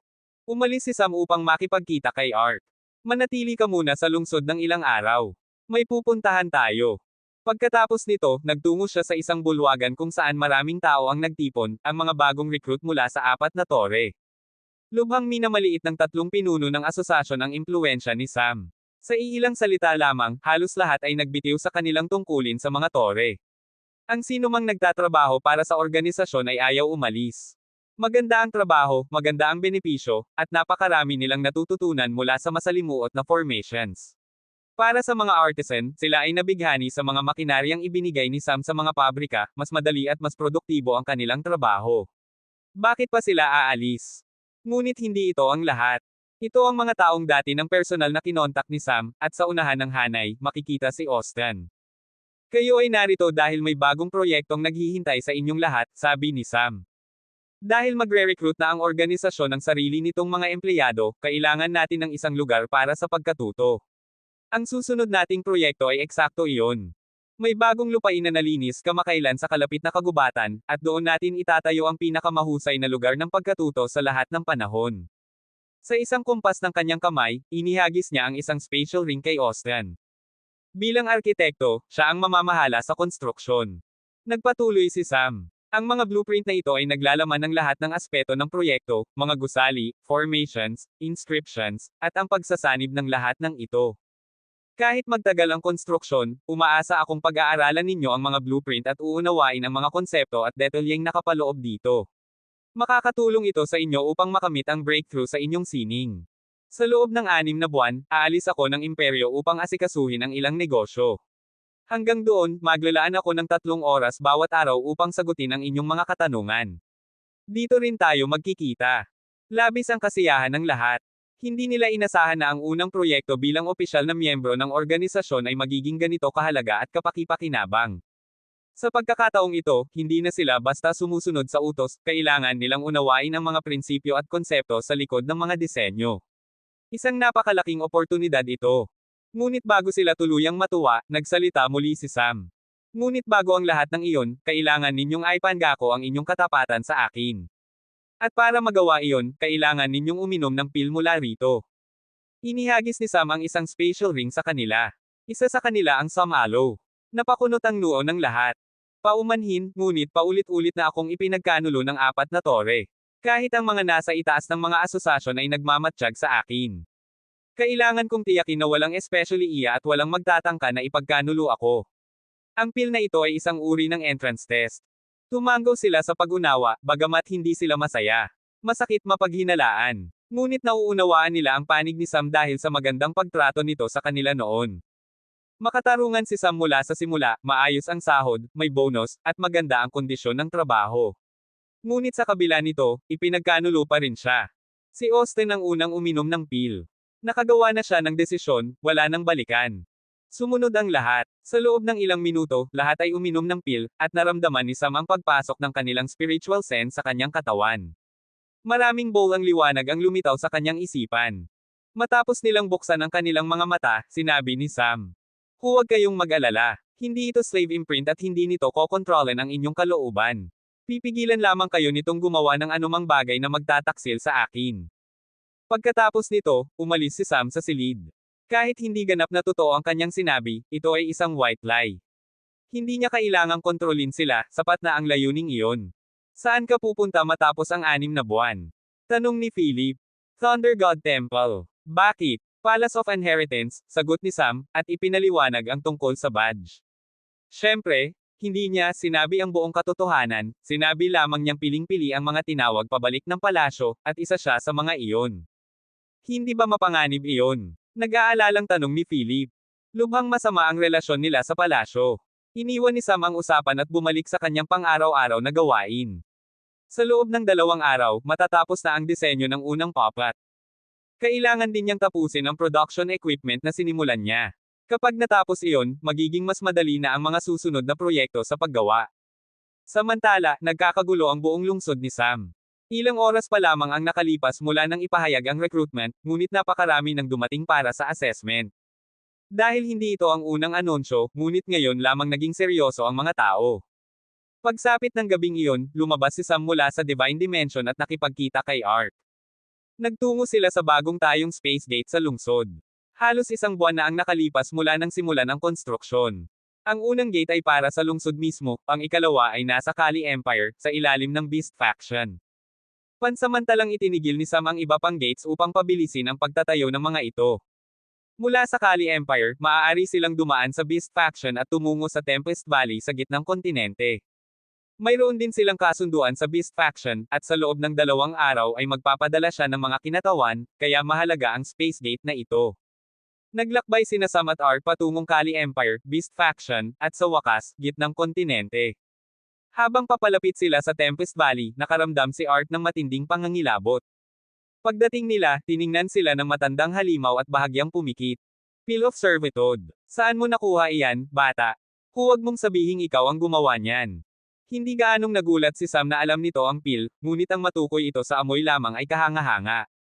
Tiningnan ng matandang halimaw si Ark nang walang kahit anong galit. Dahil uminom ito ng Pill of Servitude, tapat na siya kay Sam. At sinabi ni Sam ang kanyang pakay. Gusto kong sanayin mo siya. Kabanata 397. Matapos iwan si Ark sa pangangalaga ng matandang halimaw, bumalik si Sam. Natural lang na agad pumayag ang matandang halimaw na sanayin si Ark. Talagang may talento si Ark, umabot siya sa level -6 Transcendent Stage gamit lamang ang limitadong yaman na mayroon siya. Sa katunayan, batay sa alam ni Sam, walang tunay na linya ng Transcendent Cultivator sa imperyo. Ang pamilyang Arian, ang mismong pamilya ng imperial, ay sinusubukang bumuo ng ganoong linya. Hanggat hindi pa ito ganap na naitatag, mapipilitin silang harapin ang Transcendent Cultivation bilang isang ganap na di kilalang larangan. Ngunit ngayon, magsisimula ng magbago ang lahat. Sa unang pagkakataon mula nang maabot ni Ark ang Transcendent Stage, makatatanggap siya ng wastong paggabay. Isa siyang gumagamit ng elementong kidlat, at ang matandang halimaw ay isang Raiju na nasa napakataas na antas ng cultivation. Ayon sa nalalaman at narinig ni Sam mula kay Yanwo, ang lahi ng Raiju ay dapat nasa kaparehong antas ng Golden Sun Crow clan. Ngunit kaunti lamang ang nalalaman ni Yanwo tungkol sa kanila dahil napakalayo ng kanilang mga teritoryo. At ang ganong Raiju ay nakakulong ngayon sa mortal na mundo. Iilang nilalang lamang ang maaaring makahigit sa matandang halimaw pagdating sa pag-unawa sa batas ng kidlat. Bukod doon, ang lambak na iyon ay isang napakahusay na lugar para sa pagsasanay ng mga gumagamit ng kidlat. Ngunit ayaw ng matandang halimaw na may pumasok doon, kaya walang sino man ang nakinabang mula rito noon. Ngayon na pumayag ang matandang halimaw na papasukin si Ark, maaari na siyang magsanay doon. Maaga o huli, tiyak na maaabot niya ang Consummate Realm. Bumalik si Sam sa lungsod sa pamamagitan ng parehong serye ng mga Space Gate. Pagdating niya, ang unang pumasok sa isip niya ay tingnan ang aklatan sa Divine Dimension, baka may impormasyon tungkol sa disenyo ng Returning Scrolls. Kung makakagamit siya ng mga returning scroll na kayang magpadala ng mga taong lampas sa nascent stage, mas bibilis ang paglalakbay. Sa totoo lang, masyadong matagal ang paggamit ng space gates, at ang 3 sunod-sunod na pagdaan dito ay nagbibigay na sa kanya ng sakit ng ulo. Pumasok siya sa kanyang tirahan at dumiretso sa Divine Dimension. Kailangan niyang tapusin ang disenyo ng unang poplat. May 6 na buwan pa siya bago ang Palace of Inheritance, at kailangan talaga niyang pumunta roon. Kung may kapantay man iyon ng Thunder Prison, hindi niya hahayaang makaligtaan iyon. Sa loob ng 6 na buwang ito, marami siyang kailangang gawin, gumawa ng mas maraming puppet hanggat maaari, mag-cultivate, at simulan ang ikalawang disenyo ng mga puppet. Bukod pa roon, kailangan din niyang asikasuhin ang bagong konstruksyon sa kalapit na kakahuyan. Gitling-gitling-gitling. Makalipas ang 2 araw. Pinangunahan ni Philip ang isang grupo ng mga tao patungo sa bagong tayong Space Gate, at lumitaw sila sa imperyo ng Kali ng Beast Faction. Pumasok sila sa lungsod at nagtungo sa palasyo upang makipagkita sa emperador. Pagkabigay nila ng kanilang mga pangalan at pinanggalingan sa mga tagapaglingkod, dinala sila sa isang silid pulong. Walang laman ang silid, walang tao. Makalipas ang ilang minuto, pumasok ang isang pre-transcendent cultivator ng Beast Faction kasama ang ilang nascent stage cultivators, at umupo sa tapat nila. Sa likuran nila, nakatayong may paggalang ang emperador ng Kali. Malamig na nagsalita ang pre-transcendent cultivator kay Philip. Mas mahigit, gaano ba kayabang si Sam? Sa pakikitungo sa Beast Faction, hindi man lang siya pumunta ng personal. Seryoso ba talaga ang kasunduang ito? Tumingin si Philip sa kanya ngunit hindi sumagot. Tahimik niyang inilapag ang isang booklet sa mesa. Ito ang mga detalye ng kontrata para sa pakikipagsosyo. Nang makita ang katahimikan ni Philip, gumuso ang lalaki at binuksan ang booklet. Ang totoo, hindi masaya ang buong Beast Faction sa kasunduang ito. Binugbog ni Sam ang kanilang dating faction head at winasak ang kanilang puwersa. Hindi nila alam ang buong kwento ng nakaraan ni Sam, at wala rin silang pakialam na alamin. Ang alam lang nila, kaaway nila si Sam, at pati ang mga kaibigan nitong sumama sa pagwasak ng kanilang faction. Ngunit bigla na lamang bumalik ang faction head at sinabing tapos na ang alitan nila kay Sam at makikipagkasundo na sila sa negosyo. Kailangan na lamang nilang tanggapin ang anumang kondisyong ay lalatag ni Sam. Paano nila matatanggap iyon? Habang binabasa ang dokumento, lalong nagnitngit ang pre-transcendent cultivator. 5% lamang ang magiging bahagi ng Beast Faction, pero sila ang magbibigay ng lupa at sila pa ang magbibigay ng proteksyon. Isang malinaw na luging kasunduan. Hindi pa doon natatapos, kailangan din nilang magsumite ng katalogo ng lahat ng hayop na kanilang inaalagaan, at bibilhin ni Sam ang ilan sa mga ito sa 70% lamang ng presyo sa merkado. Bilang Beast Faction, natural na may mga sakahan sila ng mga halimaw, marami pa nga. Ngunit hindi nila iyon pangunahing ibinebenta. Ang mga minor farm lamang ang para sa bentahan, at ang naroon ay hindi ang mga bihira o pinakamahalagang halimaw. Ngunit ang hinihingi ni Sam ay ang mga bihirang halimaw na inaalagaan mismo ng Beast Faction. Malakas niyang hinampes ang dokumento sa mesa at nagkaroon ng bitek ang ibabaw nito. Mas mahigit, paano ninyo nagawang maglatag ng ganitong katawa-tawang mga kondisyon? Akala ninyo ba kayang hamakin ng ganito kadali ang dangal ng Beast Faction? Tahimik pa rin si Philip. Sumandal siya sa upuan at pinag-cross ang kanyang mga kamay. Mas mahigit, kung hindi ninyo ako bibigyan ng kasiya siyang sagot, walang lalabas dito. Paano ninyo nagawang bastyusin ang Beast Faction? Hindi pumunta ang amo ninyo, at ngayon, ni hindi ka man lang sumasagot. Itinuro niya si Philip at pasiga na nagsalita. Wala pa ring imek si Philip. Patuloy ang pang-iinsulto ng lalaki hanggang sa mawalan ito ng pasensya. Mas mahigit, ikulong sila. Babalik tayo sa faction at tatalakayin ito sa mga elder at grand elder. Malaking pagkakamali ang nagawa ng faction head.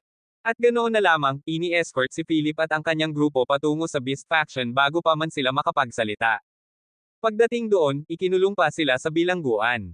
Gitling. Ang dahilan ng kaiabangan ng pre-transcendent cultivator ay simple, anak siya ng isang grand elder. May 2 grand elder sa Beast Faction, isa rito si Shravan. Ang isa naman ay wala sa faction noong umatake si Sam, kaya hindi niya alam ang buong nangyari. Ngunit naroon ang kanyang anak. Nabugbog ang anak dahil sa devouring vines, at nagtanim ito ng matinding galit. Sa loob ng Beast Faction, walang nangangahas na banggain siya, ngunit napahiya siya ng isang mas batang cultivator. Kaya sinadya niyang agawin ang papel ng tunay na kinatawan at siya mismo ang humarap sa negosasyon. Ngunit kung iisipin, malinaw na kulang siya sa pag-iisip. Ang nakaraang pagkawasak ng Beast Faction ay nagsimula rin sa pagdukot. Hindi nagsalita si Philip sa buong pangyayari. Inaasahan na niya ito, walang dahilan para magulat. Hindi rin nila kailangang ayusin ang problemang ito dahil may ibang taong gagawa nito para sa kanya. Nagkagulo ang Beast Faction. Maraming disipulo ang tuwang-tuwa nang marinig ang balita. Nagpunta sila sa bilangguan upang makita si Philip. Marami ang nang-insulto, at may ilan pang nagbanta. Mabilis na nakarating ang balita kay Sai, na noon ay nasa pulong kasama ang ilang elder. Nabiyak ang mesa at upuan sa lakas ng alon ng enerhiya nang marinig niya ang nangyari. Agad siyang nagtungo sa tirahan ng Grand Elder, kung saan nagtipon na ang natitirang mga elder. Nang makita niya ang hanay ng mga tao, lalong kumunat ang kanyang noo. Ramdam niyang may binabalak sila sa likuran niya. Hindi niya pinansin ang sino man, kahit ang Grand Elder, at diretsyong tumingin sa pre-transcendent cultivator. Mas mahigit, sino ang nagbigay sa iyo ng karapatang pangunahan ang mga kinatawan? Sino ang nag-utos sa iyo na ikulong sila? Hindi nakapagsalita ang lalaki, pawis na pawis sa bigat ng pressure ni Sai. Mas mahigit, faction head, singit ng Grand Elder, kahit hindi siya kumilos ayon sa utos, nahuli niya ang tauhan ng kalaban. Mukhang ikalawa sa kapangyarihan ang nahuli. Dapat mo pa nga siyang purihin, hindi pag-alitan. Mas mahigit, purihin ang puwet mo, malamig na sagot ni Sai habang dumura. Tumingin siya sa nagsalitang Grand Elder, na halatang nabigla. Nagpatuloy si Sai. Mas mahigit, saan nagsimula ang dating pagkawasak ng Beast Faction? Sa pagdukot, sa talino mo, paano ka pa umabot sa antas na ito? Ang pinagkakatiwalaang tauhan ni Sam ay dinukot noon, kalahati ng Beast Faction ang naging kapalit. Mas mahigit, gusto mo bang mangyari ulit ang isang massacre? Mas mahigit, may alam ka ba talaga tungkol sa kanya? Namatay ang matanda sa kanyang kamay. Si Shravan ay nakahandusay pa rin sa kama. Ikaw na ang susunod kung ipagpapatuloy mo ito. Mas mahigit, kapag nalaman kong may ginawa ka pa, ako mismo ang papatay sa iyo at ihahandog kita sa kanya. Kabanata 378. Hinailan ni Sai ang pre-transcendent cultivator at dinala sa bilangguan. Pagkatapos ay pinakawalan niya si Philip at nagsabi, "Mas mahigit, pasensya na sa abala. Hindi ko na control ng maayos ang aking mga disipulo. Sabihin mo lang kung paano ito aayusin." Tahimik si Philip at inilabas lamang ang parehong booklet na ibinigay niya sa pre-transcendent cultivator. Mas mahigit, pareho lang ang kondisyon gaya ng dati, ngunit 100 batang halimaw bawat taon, sa loob ng 5 taon. Kung hindi, walang kasunduan. Ito ang unang pangungusap ni Philip sa biyahe. Medyo nag-alala si Sai, 100 batang halimaw ay malaking halaga na. At sa loob ng 5 taon, magiging 500 halimaw, malaking kawalan. Mas mahigit, pwede ba sa 3 taon? Tanong niya, kahit walang gaanong inaasahan. Ngumiti si Philip at sagot, "Mas mahigit, sang-ayon." Tumingin siya sa pre-transcendent cultivator at ngumiti. "Mas mahigit, akala mo ba pupunta siya at makikipagkita sa'yo ng personal? Hindi ka karapat-dapat. Good luck sa pamumuhay sa faction. Pagkatapos ng lahat, ngayon lang nawala sa inyo ang 300 halimaw. Sulit ba ang buhay mo sa ganito?" Nagsalita si Philip ng ganoon at umalis kasama ang kanyang mga kasamahan. Sa daan, tinignan niya ang mga disipulo sa bilangguan na ginawang biro sa kanya kanina, puno ng matinding kapalaluan. Hindi alam ng mga tao ang nangyayari sa mundong ito. Wala silang alam at hindi man lang karapat-dapat malaman. Nagbabago ang sitwasyon sa planeta, ngunit hindi nila alam ang kahihinatnan ng kanilang mga aksyon. Hindi nila alam na si Sam, kahit isang maliit na variable lamang, ay kayang mag-trigger ng malaking kaganapan na sumasaklaw sa lahat ng malalaking puwersa. May puwersang sumusuporta kay Sam na kayang wasakin ang lahat ng pangunahing puwersa. Tanging si Sai lamang ang nakakaalam nito. May pakiramdam si Sai na magagalit sa kanya ang ibang puwersa dahil dinala niya si Sam doon. Ngunit hindi siya nagsisi. Kahit hindi naging maayos ang relasyon ni Sam sa Beast Faction, natigil man lang ang digmaan sa pamamagitan ng negosyong ito. At kahit balang araw ay sumiklab ang digmaan, magpapasakop na lamang siya. Pagkatapos ng lahat, dapat sana ay pag-aari ng ama ni Sam ang Beast Faction, at kung nangyari iyon, magiging Young Master si Sam doon. Magkakaroon sana siya at si Sanjay ng mahusay na relasyon at hindi papahalagahan ang ibang kapantay nila sa parehong henerasyon. Pinawi niya ang mga iniisip na iyon at pinaponte si Philip at ang kanyang grupo. Gitling. Nagbalik si Philip at nagulat kay Sam sa nangyari. Ngayon, lumapit si Sam kay Arman, ngunit hindi niya ito binugbog. Naka-fold ang kamay ni Arman at nakatayo lamang, nanginginig habang nakatingin sa kanya si Sam. "Mas mahigit, ano ang gagawin mo kapag nakita mo ako sa hinaharap?" Tanong ni Sam. Yumuko si Arman ng 70 degrees. "Mas mahigit, paano kung may ibang tao rito?" Tanong ni Sam. Tumayo muli si Arman at tumingin kay Sam. Naka-relax na ang kanyang mga kamay sa gilid at nagbago ang kanyang ekspresyon, ganap na nag-iba ang kanyang kilos. Ito ang parehong asal ni Arman bago ang lahat ng nangyari kay Sam. "Mas mahigit, ano na ang tungkulin mo?" Tanong ni Sam. "Mas mahigit, gawin ang lahat ng inutos ng mga tao mo," sagot ni Arman. "Mas mahigit, huwag kang magsalita tungkol kay Indra. Para sa kanya, normal ka lang." Nagulat si Arman sa sinabi ni Sam. "Mas mahigit, alam ko ang higit sa inaakala mo. Huwag mong isipin ang mga walang saysay. Mag-breakthrough sa nascent stage sa lalong madaling panahon at bumalik sa Thunder God Temple. Ibigay ang impormasyon kay Ark o pumunta sa lungsod at hanapin ang alinman sa aming 4. Naiintindihan mo?" Matibay ang tono ni Sam. Tumango si Arman. Sa lahat ng sandali, hindi niya nagawang tumingin ni Philip sa mata. Umalis si Sam pagkatapos. Dahil dito, halos lahat ng kanyang agarang layunin ay natupad. Ganap na nagbago si Arman, mas mabilis kaysa sa inaasahan ni Sam.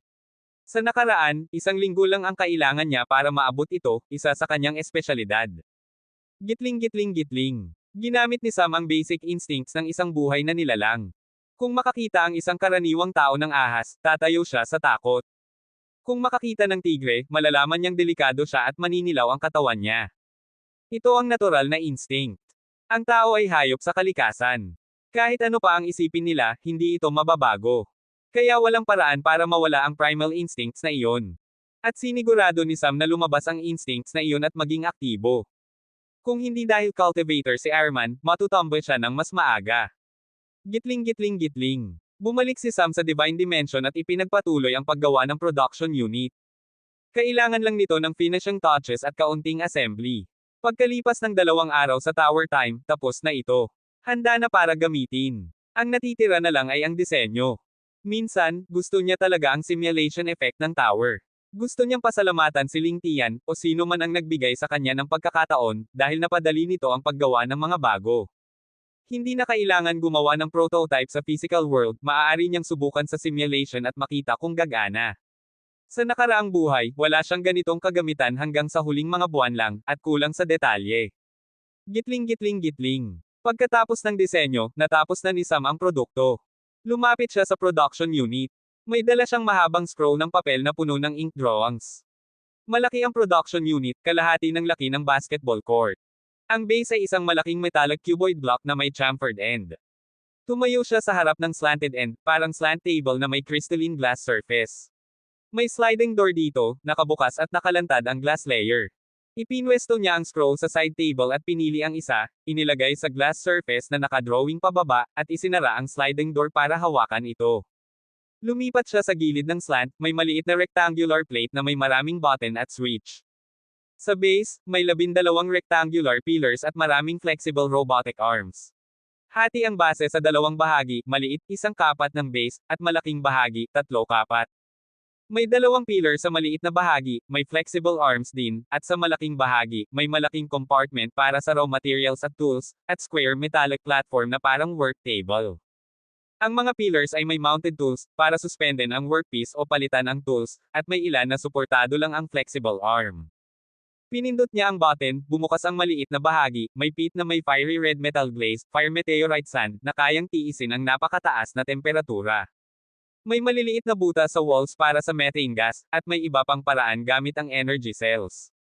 Inayos niya ang methane tanks at inilagay ang fire-type energy cell.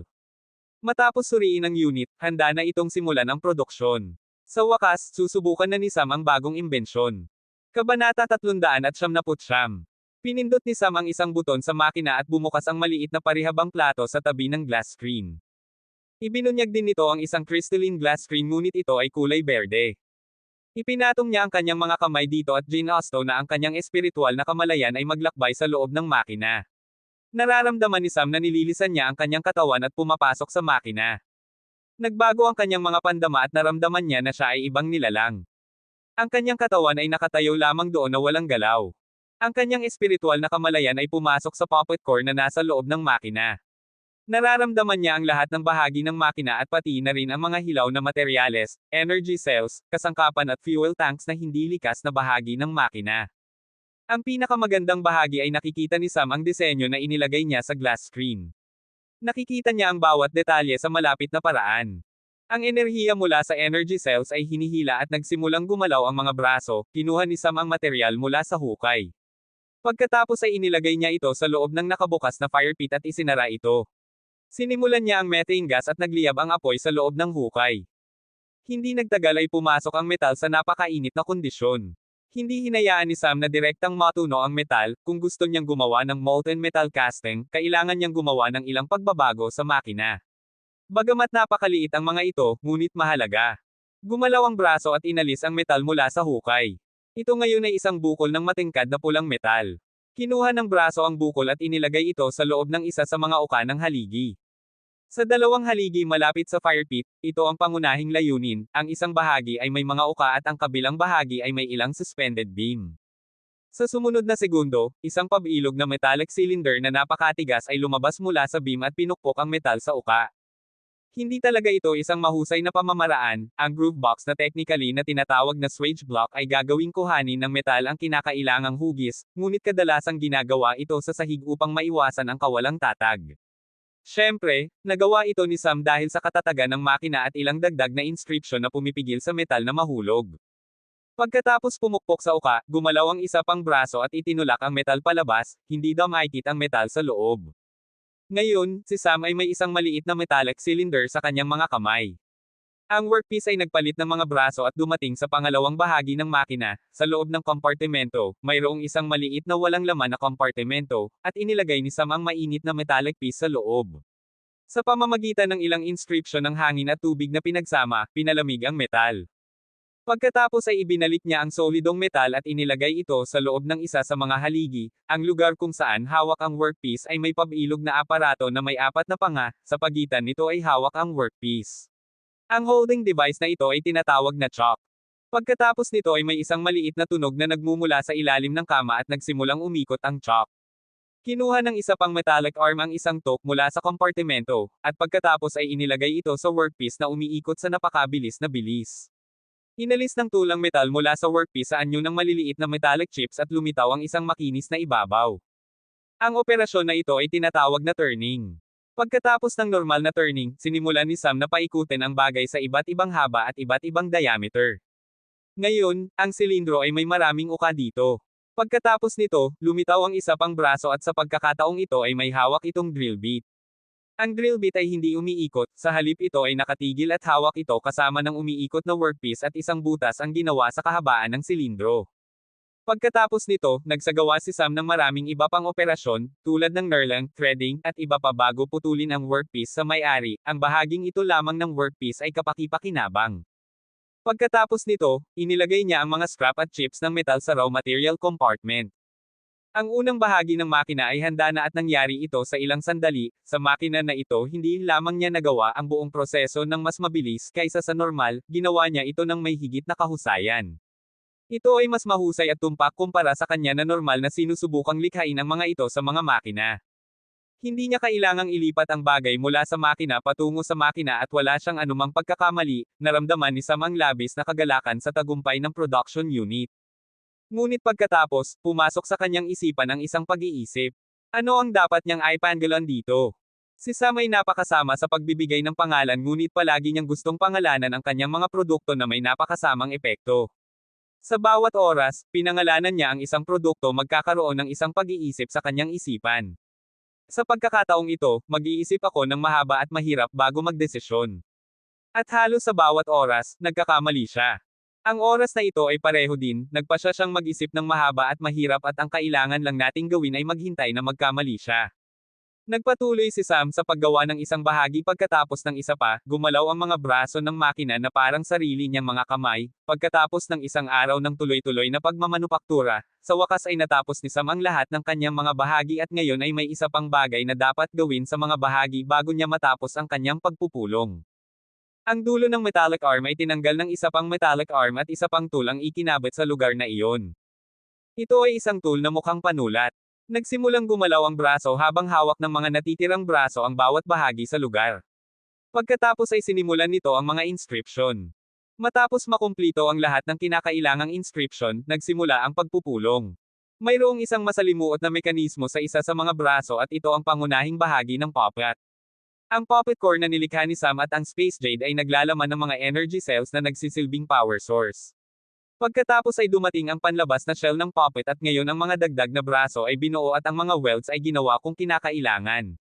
Pagkatapos nito, kinuha ni Sam ang dalawang kristal na bagay at inilagay ang mga ito sa lugar ng mga mata at ang pangwakas na pagpupulong ay ang bagay na mga pakpak. Ginawa ang mga ito sa bagong halwang metal ni Sam. Nilikha niya ang halwang metal pagkatapos ng iba't ibang eksperimento. Ang mga pakpak ay translucent at manipis. Ngunit ang mga ito ay napakatalas. Maaaring mukhang madaling masira, ngunit iyon ay magiging isang gawaing magawa.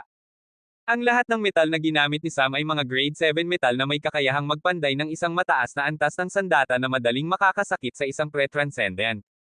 Kahit na ang mga transcendent stage cultivator ay hindi magagawang gawin ito. Matapos makumplito ang pagpupulong, sa wakas ay may isang hakbang na lamang si Sam bago handa ang kanyang puppet at iyon ay spiritual enchantment. Kailangan niyang maakit ang isang espiritu.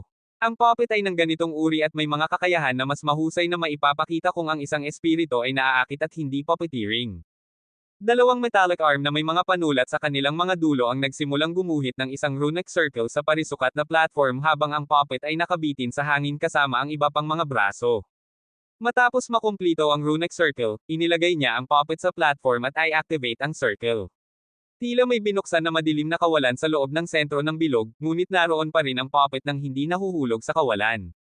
Sa loob ng kawalan, maraming ligaw na kaluluwa ang tila gumagala habang gumagawa ng nakakatakot na mga tunog. Habang kumikinang ang runic circle, ang isa sa mga kaluluwa na malapit sa kanila ay nahuli nito at sapilitang kinaladkad sa mundong ito. Ang espiritu na ngayon ay mukhang isang bola ng ilaw ay sapilitang kinaladkad patungo sa puppet at pumasok dito. Sa loob ng puppet sa puppet core, isang imprint ang naiwan na nagpapahiwatig ng matagumpay na espiritual na pang-akit.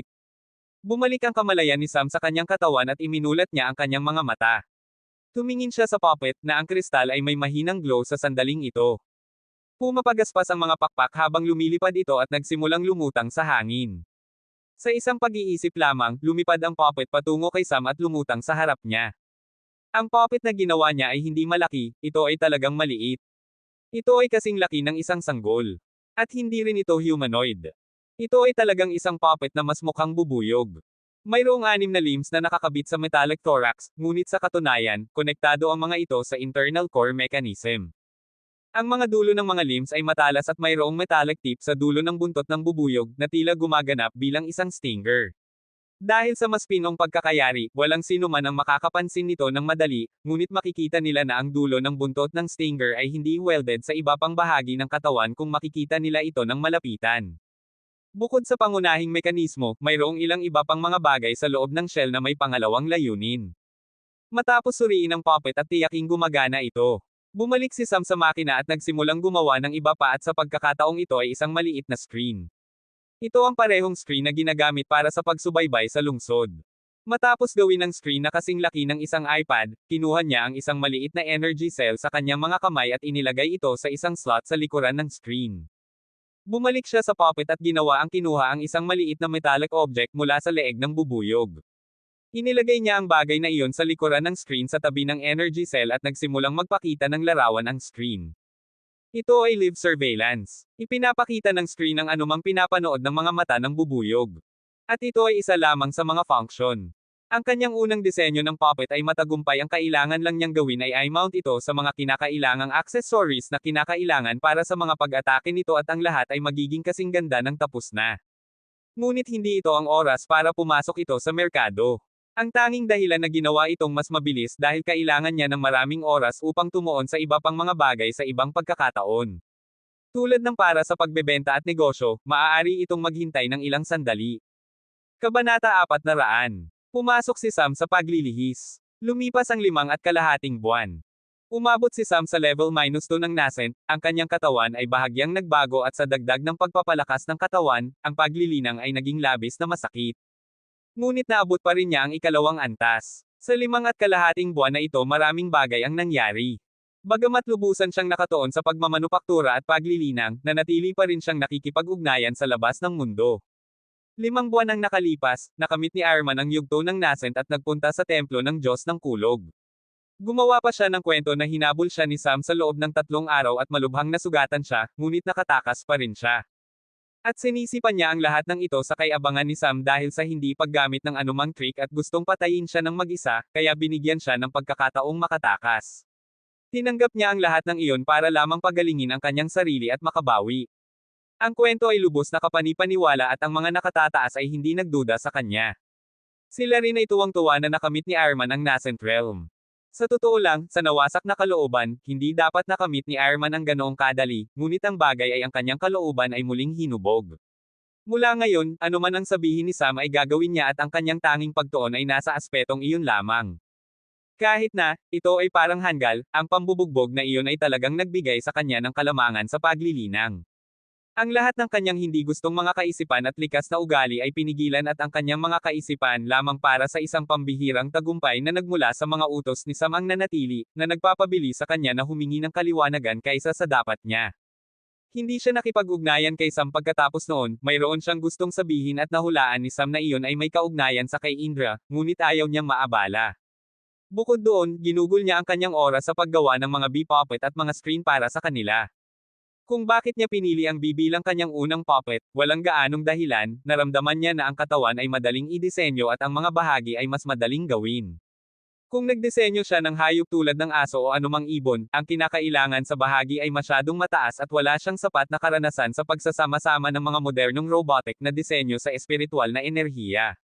Kaya, ang bee puppet ay mayroon lamang ilang mga kakayahan at ang pangunahing kakayahan nito ay ang pag-e-escort. Bagamat ginagamit nito ang espiritual na enerhiya mula sa mga energy cells, upang gumana, ang mga porma sayo ng pagtatago ay nakasulat dito at walang paraan na madaling makilala ito. Kahit na ang mga makapangyarihang hayop at cultivator, ay makadarama lamang ng mahinang halaga ng mga energy waves. Kaya, madali silang narito para sa pag-e-escort at iba pa. Ang mga kakayahan sa pag-atake ng puppet ay hindi rin gaanong kasama. Maaari silang gamitin para sa mga sneak attack sa mga hayop kapag nangangaso, military scouting, at iba pa. Dahil ang puppet ay may sariling espiritu, kung ang espiritu ay pinalaki pa, tataas ang memorya nito. Ngunit may isa pang mahalagang function para sa kanila na kapakipakinabang lamang para kay Sam. Maaari niyang i-override ang kontrol ng sino man sa puppet at ang puppet ay may communication device dito kung saan maaari itong magpadala ng impormasyon kapag ito ay nasa paligid ng network. Sa bagong makina, maaari siyang gumawa ng puppet sa loob ng 4 na oras. Lahat ng bagay na tumatagal ng oras, pag-init, paglamig, at paghubog, ang lahat ay madaling nagawa sa makina. Kung kailangan niyang gawin iyon sa pamamagitan ng kamay, mamamatay siya sa pagkapagod at maaaring tumagal ng buong araw. Iyon ay halos 20 oras na nasayang. Gumawa siya ng mga puppet sa malaking bilang at lahat ng ito ay hindi talaga para sa pagbebenta. Bukod sa pagmamanupaktura ng puppet, nagsanay siya ng kanyang mga galaw sa labanan at nagsimulang magtrabaho sa kanyang disenyo para sa susunod na puppet. Dahil nagtagumpay ang una at pagkatapos ng mga pagsusulit, nagbukas siya ng mga pinto para sa maraming pagpapabuti. Para sa iba pang mga bagay, ang buong kanlurang kontinente ay sumailalim sa isang malaking pagbabago. 5 buwan ang nakalipas, ang lahat ng mga parke ay isinara sa loob ng isang panahon at kahit na ang railway network ay napahinto, iyon ay dahil sa pagwawakas ng kontrata. Nagpatuloy ang lockdown sa loob ng 15 araw hanggang sa wakas ay nag-recruit ang organisasyon ng mga individual na sapat na mahusay para sa trabaho. Ngunit ang hindi alam ng labas ng mundo ay, kailangan nilang lunukin ng isang tableta bago sila sumali. Halos napuno si Sam sa dami ng light wisps na lumitaw sa kanyang isipan. Ngunit wala silang pagpipilian, kahit na, hindi niya pinilit ang mga nakabababang empleyado, lahat sa mga posisyon ng pamamahala ay dapat uminom ng tableta anuman ang mangyari. Ayaw niyang magkaroon ng anumang pagkakataon. Ang organisasyon ay dahan-daang bumalik sa track. Kahit na ang bagong konstruksyon na ginagawa sa kalapit na kakahuyan ay halos kumpleto na, inisip ni Sam na matatapos ito sa oras na babalik siya mula sa templo ng Diyos ng Kulog, tapos na ito. Tulad ng para sa mga bagay sa mga asosasyon, sila ay ganap na nabigo. Ang negosyo para sa mga asosasyon ay bumaba. Nawala ang kalahati ng kanilang manpower at naghahanap sila ng mga bagong recruits. Gusto nilang i-recruit ang mga mula sa mga marangal na pamilya, gusto nilang makapasok sa tore noong panahong iyon at tinanggihan. Pagkatapos ng lahat, ang katayuan ng empleyado ng isang tore ay mas mahusay kaysa sa isang artisan sa isang pamilya, ngunit hindi nila maiwasang makaramdam ng pagkadismaya nang subukan nilang mag-recruit. Sila ay ganap na tinanggihan, halos bawat artisan o anumang iba pang profesional sa bagay na iyon ay naglalakbay patungo sa lungsod ni Sam. Iyon ay dahil pagkatapos ng ilan sa mga recruit sa unang yugto ng recruitment ay itinalaga ang mga tungkulin sa mga parke at ang mga perks na ibinigay sa kanila, nagsimulang ipadala ng mga pamilya ang kanilang mga tao sa lungsod ng paisa-isa. Sa kanilang sorpresa, walang gaanong pagkiling sa pagpili. Ito ay naapektuhan lamang ang posisyon ng kanilang recruitment batay sa kanilang mga kakayahan. Ngunit kasama ng posisyon, pagtatalaga ng tungkulin, at lahat ng mga perks, binibigyan sila ng ilang mga libro sa kaalaman. Sa totoo lang, ang kaalaman ay ang pangunahing kaalaman sa mga materyales, mga epekto sa mga katangian ng metal, at ilang iba pang pangunahing pamamaraan sa paggawaan na maaaring gamitin. Bagamat hindi sila lubos na advanced, kapakipakinabang pa rin sila at pinatitibay ang kanilang mga pangunahing kaalaman. Ang mga ito ay para sa pinakamababang posisyon. Katulad nito, ang mga libro sa iba pang mga propesyon ay naiiba rin. Ngunit ang bagay sa mga libro ay hindi ibinubunyag sa iba. Halos bawat profesional sa organisasyon ay nakakaalam tungkol dito, ngunit walang iba maliban sa kanila ang nakakaalam. Iyon ang tanging posibleng dahil sa Peel of Servitude. Ang mga asosasyon ay nagulat kung ano ang mas nagpagalit sa kanila, ay ang mga taong gustong sumali sa organisasyon ay hindi man lang nangangailangan ng mga badge o anumang iba pa, hanggat maipapakita nila ang kanilang mga kakayahan sa pagtatasa, maaari silang sumali. Tulad ng para kay Philip, Jack, at Watt. 3 sa kanila ang nakamit ang yugto ng nascent, ngunit abala sila. Wala silang oras para sa ligaw na kaisipan. Si Watt ang namamahala sa lahat ng mga ulila. Ang kanyang mga tungkulin ay nag-iiba mula sa pagbibigay sa kanila ng ilang pisikal na pagsasanay hanggang sa pagtuturo sa kanila ng ilang alagad. Kung paano kumilos, kung paano magsalita at kung paano kumain. Labis din na pinipigilan si Jack dahil kinuha ni Philip ang kanyang tulong. Ang tulong ay isang sopistikadong paraan lamang upang gawin ito. Sa katunayan, ibinuhos niya ang kalahati ng trabaho sa kanya. Ang isa lamang na lubos na malaya ay si Sir Ona. Siya ang pinakakaunti sa lahat ng taong kasangkot. Nakatanggap si Philip ng marami sa kanilang mga dating kaibigan sa pagkakataong ito. Pumunta si Kelly sa lungsod at nagsagawa ng pagtatasa, siya ay nasa huling yugto ng Great Realm. Tila, ang kanyang paglilinang ay natigilan. Ngunit ang kanyang mga kasanayan sa artisan ay mahusay at nagawa niyang mag-recruit. Naroon si Sean, ang nagpahayag sa sarili na gwapong henyo na ito ay nakamit ang gitnang yugto ng Grand Realm at nakilala pa niya si Jack upang ipagmalaki ito. Ngunit pinalabas siya sa silid dahil si Jack na nabigo na sa mga tungkulin ay labis na naiinis sa lalaking ito. Dumating din si Chaya, na isang towerhead sa isang lungsod ng Marquis at inapo ng dating duke ng Orion. Bagamat nawasak ang kanyang pamilya at marami sa kanila ang ipinadala upang maging mga alipin sa digmaan, mayroon pa rin siyang titulo at posisyon sa asosasyon. Ngunit pagkatapos ng pagwawakas ng mga kontrata, nagbitiw siya sa trabaho at pumunta para sa recruitment ng lungsod. Siya ay lubos na mapagpasyahan at hindi man lang nag-atubili. Habang kumalma ang lahat, si Sam na kalalabas lamang ay kasalukuyang nanunood ng mga ulat mula kay Arman. Ito ay tungkol sa pag-unlad ng mga parke sa iba pang mga imperyo sa ilalim ng templo ng Diyos ng Kulog. Ang pagtatayo ng mga parke ay halos 40% na kumpleto. Halos 6 na buwan at hindi pa man nila naitatayo ang kalahati. Sa katunayan, ang bahagi ng konstruksyon ay napakabilis. Ang pangunahing problema ay talagang ang decoding. Itinuro ni Sam ang mga numero ng Ingles sa arkitekto at sa gayon ay nauunawaan nila ang pagkakasunod-sunod ng mga konstruksyon, ngunit ang tatlong organisasyon ay kailangang mag-decode ng hakbang-hakbang. Ayaw nilang sumuko.